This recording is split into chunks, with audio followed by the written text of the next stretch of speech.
പിതൃതർപ്പണ ചടങ്ങുകൾക്ക് കോട്ടയം ജില്ലയിലെ പ്രസിദ്ധമായ ക്ഷേത്രമാണ് വെന്നിമലയിലെ ശ്രീരാമലക്ഷ്മണ സ്വാമി ക്ഷേത്രം. ഓഗസ്റ്റ് 12-ന് നടക്കുന്ന കർക്കിടക വാവുബലി ചടങ്ങുകൾക്കായി ക്ഷേത്രത്തിൽ ഒരുക്കങ്ങൾ തുടങ്ങി. ചാണ്ടിയുമ്മൻ MLA നേതൃത്വത്തിൽ അവലോകന യോഗം ചേർന്നു. വിവിധ വകുപ്പുകളിലെ ഉദ്യോഗസ്ഥർ യോഗത്തിൽ പങ്കെടുത്തു. കർക്കിടക വാവുബലി ദിനം പുതുപ്പള്ളിയിൽ നിന്നും പാമ്പാടിയിൽ നിന്നും KSRTCയുടെ പ്രത്യേക സർവീസുകൾ നടത്തണമെന്ന് ചാണ്ടിയുമ്മൻ MLA ആവശ്യപ്പെട്ടു. കൂടാതെ KK റോഡിൽ നിന്നും പുതുപ്പള്ളിയിൽ നിന്നും വെന്നിമല ക്ഷേത്രത്തിലേക്കുള്ള റോഡുകളുടെ നവീകരണം എത്രയും വേഗം പൂർത്തിയാക്കുന്നതിനും MLA നിർദ്ദേശിച്ചതായി ക്ഷേത്രം സേവാ സമിതി ഭാരവാഹികൾ പറഞ്ഞു. ഇന്നത്തെ അവലോകന യോഗത്തിൽ KSRTCയുടെ സ്പെഷ്യൽ സർവീസ് പുതുപ്പള്ളിയിൽ നിന്നും പാമ്പാടിയിൽ നിന്നും നടത്തുന്നതിനായിട്ട് MLA നിർദ്ദേശം കൊടുത്തിട്ടുണ്ട്.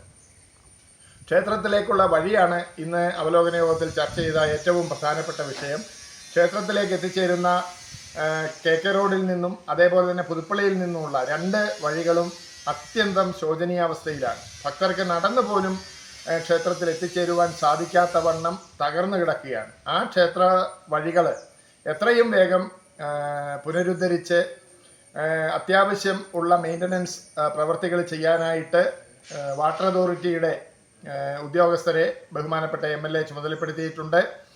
അതിനുശേഷം എത്രയും വേഗം തന്നെ ജില്ലാ പഞ്ചായത്തുമായി ബന്ധപ്പെട്ട് ക്ഷേത്രത്തിൻ്റെ വടക്കു ഭാഗത്തേക്ക് ഉള്ള വഴി 1 കിലോമീറ്റർ ദൂരം ജില്ലാ പഞ്ചായത്തിൻ്റെ അധീനതയിലാണുള്ളത്.